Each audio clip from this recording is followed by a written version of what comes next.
우리 갈릴리 사역자들이 노래방에 가서 노래 대결을 했다라고 합니다. 그래서 그걸 유튜브로 촬영을 해서 누가 점수가 얼마 나오는지 내기를 하고 했다고 하던데, 우리 그 영상 제가 짤로 좀 이렇게 잘라가지고 편집을 했는데 한번 보고 설교를 시작하면 좋을 것 같습니다. 한번 보여주십시오.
예, 여러분.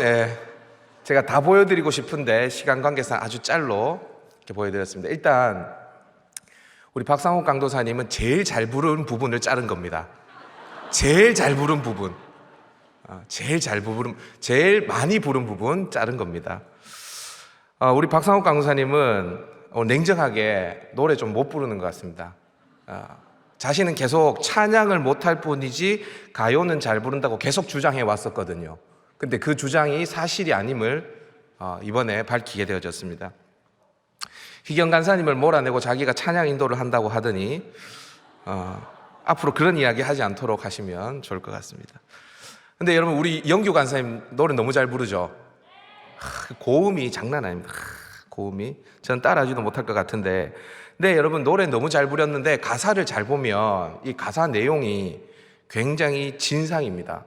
이게 진상도 이런 진상이 없는데, 아마도 사랑하는 연인 관계로 있다가 헤어진 것 같아요. 그러니까 진상을 부릅니다. 가사가 이렇습니다. 기억해, 내가 아파했던 만큼 언젠간 너도 나 아닌 다른 누군가에게 이런 아픔 겪을 테니. 여러분, 무슨 말입니까 이게? 한마디로 너도 내 꼴 나봐라, 뭐 이런 이야기 아니겠습니까? 그죠? 진상이죠. 우리 박희 목사님이 부른 천년의 사랑, 여러분 천년의 사랑 아시는 분 한번 손 들어 보십시오. 전 여기는 모르고 여기는 알 줄 알았는데 굉장히 우리 갈릴리체들이 올드하네요. 좋습니다. 네. 근데 여러분, 천년의 사랑, 이 사실 가사가 말이 안 됩니다. 천년을 사람이 살지를 못하는데 어떻게 천년의 사랑을 합니까? 천년이 아니라 천일이 가서 아마 그 여자를 잊고 다른 여자를 만나겠죠? 그죠? 아무튼 말이 안 되는 이야기입니다. 우리 박희 목사님, 어떻게 되었든 천년의 사랑을 꼭 빨리 만나시기를 바랍니다. 천년의 사랑, 그 몸부림을 여러분 보셨죠? 꼭 만나시기를 바랍니다. 우리 김준혁 전사님이 부른 노래가 응급실이라는 노래래요. 그래서 제가 아무리 읽어봐도 왜 이 노래가 응급실인지를 잘 모르겠더라고요. 떡은 알겠는데 왜 이게 응급실인지는 모르겠어요. 그래서 자세히 고민해 보니까, 제가 곰곰이 생각해 보니까 아마도 너무 홧김에 헤어지자고 해놓고 그 말을 거두기가 너무 힘들었고, 그 다음에 헤어지니까 너무 힘들어서 응급실에 실려갈 것 같다, 이런 내용인 것 같아요. 그래서 응급실 아닙니까?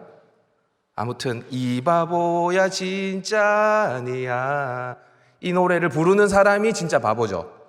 그렇죠? 여러분, 이렇게 가요를 잘 살펴보면 사실 말도 안 되는 이야기가, 또 찌질한 내용들이 가사에 쭉 기록되어져 있습니다. 근데 이렇게 찌질한 한 곡 한 곡을 들으면서 여러분, 눈물을 흘리고 이 노래의 주인공이 되고 그랬던 적이 있나요, 없나요? 모른 체 하긴 솔직하게. 여러분, 이런 노래의 주인공이 된 적이 있나요, 없나요? 막 감정이입해가지고 막 노래 들으면서 울고 그랬던 적 있나요, 없나요? 있어야 되는데. 있어야지 사랑을 아는 건데요. 여러분, 사실 제가 조인식 목사님한테 한번 물어봤어요. 목사님은 누구한테 차인 적이 있습니까? 그게 보니까 자기는 차인 적이 없대요. 그런데 지금 사모님한테 고백을 해놓고 딱 한 번 차였다라고 하더라고요. 그래서 제가 조인식 목사님한테 부탁을 했습니다. 우리 조 목사님 도망가신 거 아니에요? 도망가셨네. 우리 조인식 목사님 어디 가셨어요? 네, 조인식 목사님. 네. 예, 바깥에 계시는군요. 지금 부끄러워서 바깥에서 계시는군요. 바깥에서 지금 로비에서 아마 노래를 불러줄 것 같은데, 사모님한테 차였을 때 어떤 노래를 부르셨는지 한번 불러주실 수 있겠습니까? 내가 연약할수록 더욱 기히 네, 됐습니다. 이거 아닙니다. 네, 이거 아닙니다. 자, 뮤트 시켜주세요. 빨리 뮤트 시켜주세요. 예. 분명히 제가 물어봤을 때는 돌아와 그대 이걸 불렀었는데 가식적이긴. 예. 하여튼 좋습니다. 아무튼 여러분, 사실 가요가 이렇게 찌질한 내용으로 이렇게 도배가 되어 있는 것은 사랑이라는 것 자체가 사람을 그렇게 찌질하게 만들어 버리기 때문이죠. 사랑은 아름답고 고귀합니다. 그러나 사랑하는 순간 우리는 바보가 되어 버려져요. 이성적인 계산도 잠시 멈춰집니다. 사랑하는 그 연인을 만나기 위해서 10분 동안 만나기 위해서 1시간이라는 시간을 버스를 타고 가기도 하고, 집이 정반대인데도 불구하고 여자친구를 집에다 데려다 주는 행동, 이 다 비이성적인 행동입니다. 그런데 사랑이 사람을 그렇게 비이성적으로 만들어 버리는 거죠. 그런데 오늘 성경에 보면 누군가를 간절히 사랑하는 한 분이 등장하십니다. 바보가 된 한 분. 그분이 누구일까? 바로 하나님이십니다. 오늘 본문 10절 상반절 말씀을 우리 다 같이 한번 읽어보도록 할까요? 10절 상반절입니다. 자막 주십시오. 시작. 사랑은 여기 있으니 우리가 하나님을 사랑한 것이 아니요 하나님이 우리를 사랑하사. 사랑은 여기 있으니 우리가 하나님을 사랑한 것이 아니요 하나님이 우리를 사랑했다라고 분명히 성경이 말하고 있습니다. 여러분, 혹시 누군가를 먼저 사랑해 본 적, 아니 혼자 몰래 사랑해 본 적이 여러분들은 있습니까? 혹시 여러분 그때 여러분들의 마음은 어떠했습니까? 혼자 몰래 사랑했을 때, 아니면 먼저 사랑했을 때. 일단 마음이 가난해집니다. 내가 뭘 잘못한 것도 없는데 그 사람 앞에서 작아지게 되어지죠. 제가 두 번째로 좋아하는 찬양 사역자가 있습니다. 첫 번째는 조금 이따가 나오실 나무엔 선교사님이시고, 두 번째로 제가 좋아하는 CCM 찬양 사역자 중에 조준모 교수님이라는 분이 계십니다. 교수님이 지은 찬양 중에 힘없는 자리라는 찬양이 있는데요, 가사가 이렇습니다. 제가 한번 읽어드릴 테니까 한번 보십시오. 사랑하는 자는 용감한 자, 사랑하는 자는 모험하는 자, 세상보다 더 사랑한다, 죽기까지 사랑한다, 떨며 고백한 후에는 기다려야 하는데. 여러분, 사랑은 이렇게 사람을 작게, 때로는 비참하게 만들어버립니다. 누군가가 그렇게 만든 것이 아니라 자기 스스로 자기를 그렇게 작게 만들어버리는 거예요. 그런데 이 사랑을 하나님이 시작하신 것입니다. 여러분들이 믿든 믿지 않든 하나님은 온 세상을 창조하신 분이십니다. 그리고 하나님은 지금도 이 온 우주를 통치하고 다스리시는 분이십니다. 그분에게는 부족한 것이 없습니다. 따라서 누군가에게 아쉬운 소리를 할 필요도 없는 분입니다. 그런데 그 하나님이 저와 여러분을 사랑하신 겁니다. 가장 힘이 없는 자리에 스스로 가신 것이죠.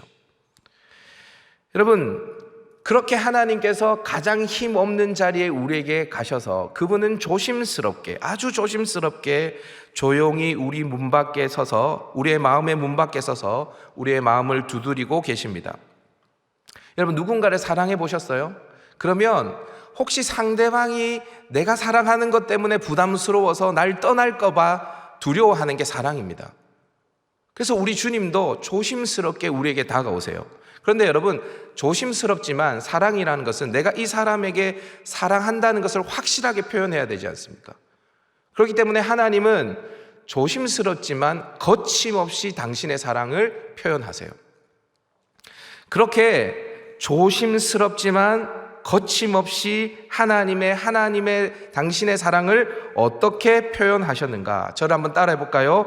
독생자를 세상에 보내셨다.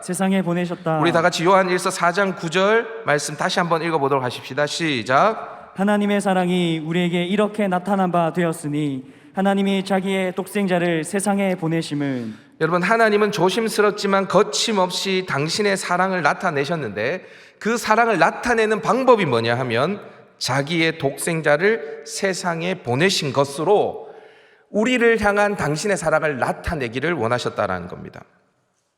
여러분, 여기에서 말하는 독생자는 누구입니까? 우린 다 잘 알죠? 예수님이라는 것. 여러분, 성경은 예수님을 하나님의 하나밖에 없는 아들 독생자로 표현합니다. 그런데 성경은 또한 예수님을 하나님이라고도 이야기합니다. 다시요. 똑같은 성경인데 예수님을 하나님의 아들 독생자라고도 이야기하고 예수님을 하나님으로라고도 이야기합니다. 예수님은 하나님입니까? 하나님의 아들이십니까? 뭐가 맞죠? 정답을 말씀해 드리면 예수님은 하나님이면서 하나님의 아들 독생자이십니다. 이게 뭐지? 여러분들이 하실 겁니다. 자, 그러면 하나님이신 예수님을 성경이 왜 하나님의 아들로 말하냐, 그 이유를 제가 여러분들에게 좀 쉽게 설명해 드리겠습니다. 여러분, 칼빈이라는 굉장히 유명한 신학자가 있습니다. 그 신학자가 이런 말을 했어요. 잘 들어보세요. 하나님의 사랑은 무한하시지만 우리가 그 무한함을 다 받아들일 수 없기에 아들 안에서 자신의 사랑을 유한하게 하시고 우리의 자금에 당신의 사랑의 크기를 맞추셨다. 좀 여러분 어려운데 굉장히 멋있는 말이거든요. 다시 한번 들어보세요. 하나님의 사랑은 무한하시지만 우리가 그 무한함을 다 받을 수 없기에 아들 안에서 자신의 사랑을 유한하게 하시고 우리의 자금에 당신의 사랑의 크기를 맞추셨다. 여러분, 이게 무슨 말인지 아시겠어요? 하나님의 사랑이 무한대지만 그 무한대를 우리가 다 이해할 수 없기 때문에 우리가 이해할 수 있는 만큼 우리에게 사랑한다라고 고백하신 거예요. 그게 뭐냐 하면 아들을 주시는 사랑입니다. 아들을 주시는 사랑. 인간이 이해할 수 있는 최고의 사랑이에요. 여러분, 저에게는 사랑하는 딸과 아들이 있어요. 오늘 아침에도 제가 새벽에 나올 때 발에 뽀뽀하고 나왔습니다. 자고 있는 아이들. 어제 잠을 자기 전에도 제가 뽀뽀하고 잤습니다. 여러분, 언젠가는 우리 딸과 아들이 남친 여친을 데리고 와서 아빠, 나 이 사람이랑 결혼할래 하겠죠? 그죠? 근데 여러분, 아무리 그 자식이 우리 딸을 사랑한다 하더라도 제가 우리 딸을 사랑하는 것만큼 사랑할 수 있겠습니까? 저는 그런 생각을 합니다. 하루에 몇 번이고 저희 딸에게 뽀뽀를 하면서 아무리 내 딸을 사랑하는 남편이 내 딸을 사랑한다 할지라도 나만큼 뽀뽀해 주겠나? 못할걸요, 아마. 따라갈 수 없을 겁니다. 근데 여러분, 그런 자식을 세상에 보낸다. 그것도 그냥 보내는 것이 아니라 십자가에 죽으라고 등을 떠밀어 보낸다. 이거는 인간의 유한함이 이해할 수 있는 최고의 사랑이라 할 수 있는 것입니다. 그래서 요한복음 3장 16절에서 이런 말씀이 있죠. 우리 다 같이 한번 읽어보십시다. 시작. 하나님이 세상을 이처럼 사랑하사 독생자를 주셨으니. 아멘. 하나님이 세상을 이처럼 사랑했다. 그럼 무슨 말입니까? 독생자를 주실 만큼 이처럼 사랑했다라는 겁니다. 여러분, 말로만 사랑하는 남자가 얼마나 많습니까? 말해놓고 지키지 않는 여자가 얼마나 많습니까? 그러나 하나님은 말로만 사랑한다고 고백하신 분이 아니시죠. 가장 가치 있는 것, 자신의 모든 것이라고 할 수 있는 아들을 우리에게 주신 것입니다. 자, 그러면 여러분들 이렇게 질문할 수 있을 것입니다. 에이, 꼭 이렇게 제일 좋은 걸 주셔야 하는가? 아니, 하나님 아들 말고 그것보다는 좀 덜 귀하다 할지라도 우리가 좋아하는 거 그거 말고도 많은데 그거 주셔도 되는데, 여러분 생각 안 듭니까? 돈 주셔도 되고 집 주셔도 되고 땅 주셔도 되고 뭐 이런 거 주셔도 우리는 충분히 하나님이 우리를 사랑한다는 것 우리가 알 수 있는데, 굳이 극단적인 방법으로 아들을 이렇게 십자가에 달려 죽게 해야만 나를 향한 하나님의 사랑이 드러나는가? 하나님께서는 왜 당신의 사랑을 꼭 이런 방식으로 나타내야만 하는가 하는 것입니다. 저를 한번 따라해 보십시다. 그래야 살 수 있으니까. 그래야 살 수 있기 때문입니다. 여러분, 요한일서 4장 9절 말씀을 다 같이 한번 읽어보도록 하십시다. 시작. 하나님의 사랑이 우리에게 이렇게 나타난 바 되었으니 하나님이 자기의 독생자를 세상에 보내심은 그로 말미암아 우리를 살리려 하심이라. 그로 말미암아 우리를 어떻게 하기 위해서? 살리려 하심이라. 여러분, 이걸 거꾸로 이야기하면 예수님이 아니면 우리는 다 어떤 존재라는 거예요? 죽은 존재, 죽는 존재라는 것입니다. 여러분, 그러면 왜 우리가 죽는 존재인가? 우리 10절 말씀 한번 읽어볼까요? 요한일서 4장 10절 다 같이 한번 읽어보십시다. 시작. 하나님이 우리를 사랑하사 우리 죄를 속하기 위하여 화목제물로 그 아들을 보내셨습니다. 하나님의 아들을 보내신 이유가 무엇입니까? 우리의 죄를 속하기 위하여. 여러분, 우리가 왜 죽느냐? 죄 때문에 죽습니다. 그러면 어떻게 살 수 있냐? 어떻게 천국에 갈 수 있냐? 이 죄의 문제를 해결해야만 하는 것입니다. 하나님은 우리를 사랑하셔서 죄 가운데 우리가 죽는 것을 원치 않으셨습니다. 그래서 하나님의 아들 예수 그리스도를 화목 제물로 주신 것입니다. 여러분, 이렇게 이야기하면 믿음이 없으신 분들은 두 가지 반론이 생길 것입니다. 첫 번째는, 아니 내가 무슨 죄를 그렇게 많이 지었다고 나보고 죄인이라고 하는가? 둘째는, 아니 내가 죄인이라고 그래서 필연적으로 죽는 존재라 할지라도 어떻게 예수님이 내 죄를 대신 해결할 수 있는가? 이 두 가지 반론이 생길 것입니다. 첫 번째 반론, 내가 왜 죄인인가? 간단하게 설명드리겠습니다. 여러분, 자, 제가 복음을 전할 때 가끔씩 사용하는 방법인데, 여기 이게 뭐죠? 휴대폰이죠. 요즘 스마트폰은 영상 촬영이 다 가능하죠. 그죠? 자, 여러분들의 삶이 여기에 다 녹화가 되어 있다고 가정해 보십시다. 태어나서 지금까지 여러분들의 모든 삶이 다 녹화가 되어져 있습니다. 행동뿐만이 아니라 여러분들의 마음에 스쳐간 생각까지도 다 녹화가 되어져 있습니다. 자, 저 뒤에 있는 우리 사역자들, 지금 여기에 나와 있는 영상을, 저장된 영상을, 여러분들의 모든 일생이 담겨져 있는 그 영상을 여기 화면에 지금 재생한다고 하면 여러분 어떨 것 같습니까? 저는요, 생각만 해도 끔찍합니다. 생각만 해도 끔찍해요.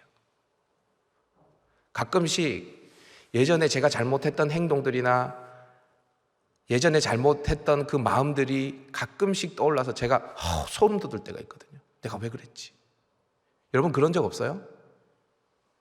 여러분, 그게 바로 우리가 죄인이라는 것을 입증하는 것입니다. 길게 이야기할 필요가 없어요. 우리는 죄인입니다. 성경은 분명히 말해요. 모든 사람이 죄를 범하였다.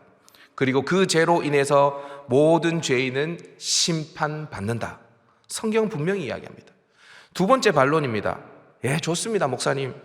내가 죄인이라는 것 인정합니다. 그런데 그렇다고 해서 얼굴도 모르는 2000년 전의 예수가 어떻게 내 죄를 대신 갚아줄 수 있습니까? 이것은 말이 안 됩니다 라고 여러분들이 반문하실 수 있어요. 여러분, 날씨가 추워지면 이렇게 서리가 내리고 찬바람이 불면 시내의 가로수들을 보면 가로수 나무 기둥에 둥지에 나무에 이렇게 지푸라기를 이렇게 매다는 것을 혹시 여러분 보셨습니까? 이렇게 허리띠처럼 이렇게 쭉 두른 모습을 여러분 본 적이 있을 것입니다. 이런 모습이죠. 이게 날씨가 추워서 저는 나무들에게 외투를 입혀주는 것인 줄 알았습니다. 따뜻하게 겨울을 나라고.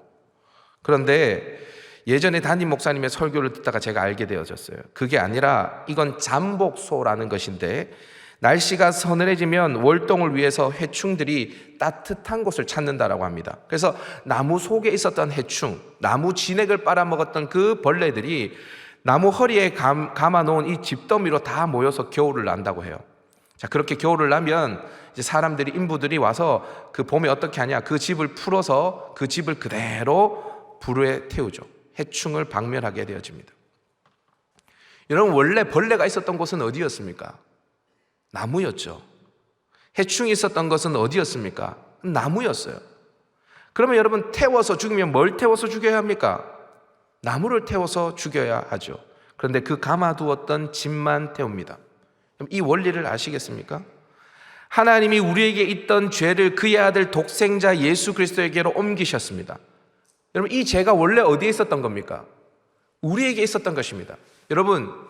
여러분들이 소름 돋아하는 여기에 담겨 있는 영상 있죠? 이게 뭡니까? 죄입니다, 죄. 여러분들이 왜 소름 돋아하냐면 이게 죄이기 때문입니다. 자, 여러분들의 죄가 여러분들의 삶 속에 놓여져 있습니다. 성경은 이렇게 말합니다. 우리는 다 양 같아서 각기 제 길로 갔거늘 여호와께서 우리 모두의 죄악을 그에게, 예수 그리스도에게 담당시키셨도다 라고 말씀하고 있습니다. 예수 그리스도의 모든 십자가의 저주는 우리가 받아야 할 저주였습니다. 이스라엘 백성들은 이걸 아주 오래전부터 잘 알았습니다. 왜냐하면 자신이 죄를 지으면 양이나 염소나 소를 끌고 가서 그 제물에 안수하고 그 제물이 죽는 것을 자기의 눈으로 봐야 했기 때문입니다. 여러분, 자, 이제 왜 하나님께서 우리에게 독생자를 주심으로 당신의 사랑을 나타내야 하는지 여러분 이해가 되십니까? 그게 아니면 우리는 다 죽습니다. 아니, 이미 죽었습니다. 예수 그리스도를 통해서만 우리는 살 수 있기 때문입니다. 자, 그러면 우리가 해야 할 일이 무엇인가? 저를 한번 따라해 봅시다. 이 사실을 믿어야 한다. 여러분, 아무리 잘생기고 아무리 돈이 많고 아무리 성격이 좋고 아무리 신앙이 좋고 아무리 매너가 좋은 남자가, 이런 남자 잘 없습니다, 우리 자매님들. 하여튼 이런 남자가 있다고 하십시다. 이 남자가 여러분에게 사랑한다라고 고백을 한다 하더라도 여러분이 그 사랑을 받아들이지 않는다면 그 사랑은 여러분과 아무런 상관이 없는 것이 되어집니다. 마찬가지입니다. 요한복음 3장 16절에서 분명히 말하죠. 다 같이 한번 읽어볼까요? 시작. 하나님이 세상을 이처럼 사랑하사 독생자를 주셨으니 이는 그를 믿는 자마다 멸망하지 않고 영생을 얻게 하려 하심이라. 누가 영생을 얻는다고요? 그를 믿는 자마다. 요한복음 1장 12절에도 다음과 같은 말씀을 하고 있습니다. 시작. 영접하는 자 곧 그 이름을 믿는 자들에게는 하나님의 자녀가 되는 권세를 주셨으니. 누가 하나님의 자녀가 되는 권세를 얻을 수 있습니까? 믿는 자들에게는 하나님의 자녀가 되는 권세를 주셨습니다. 아멘. 여러분, 우리가 부모님의 사랑을 다 이해할 수 없듯이 우리는 하나님의 무한한 사랑을 다 이해할 수 없을 것입니다. 그러나 그 무한한 사랑이 예수 그리스도를 통해서 나타났다는 사실을 여러분 믿으시기를 바랍니다.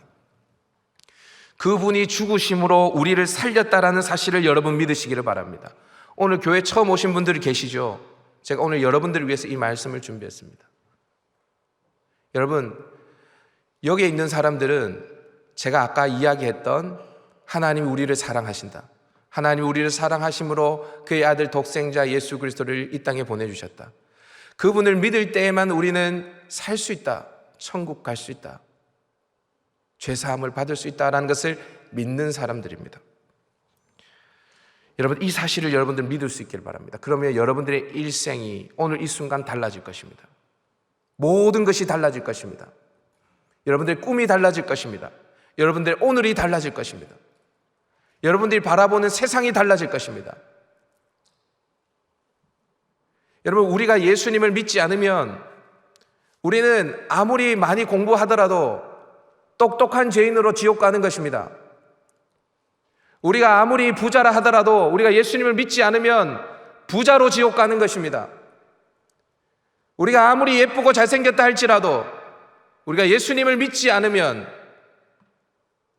잘생긴 오빠로 지옥 가는 것입니다. 예수님을 믿는 것밖에는 방법이 없습니다. 혹시 여러분 예배에 꼬박꼬박 나오지만 이 자리에 앉아 있지만 수십 년간 교회를 왔다 갔다 했지만 수년간 교회를 왔다 갔다 했지만 이 예수님을 믿지 않는 분들이 계신다면 저는 여러분들에게 왕같이 선포합니다. 여러분, 이 예수님을 믿으시기를 바랍니다. 여러분들의 일생이 달라집니다. 여러분들의 오늘이 달라집니다. 여러분, 누군가에게 사랑을 받아보셨습니까? 누군가에게 사랑받아 보셨습니까? 누가 간절히 나를 사랑한다는 걸 여러분 경험해 보셨습니까? 그럼요, 아무것도 없는데 행복합니다. 아무것도 없는데. 여러분, 행복할 수밖에 없죠. 예수님을 믿고 교회를 왔다 갔다 하는데 늘 울상인 지체들은 아직 하나님의 사랑을 모르는 것입니다.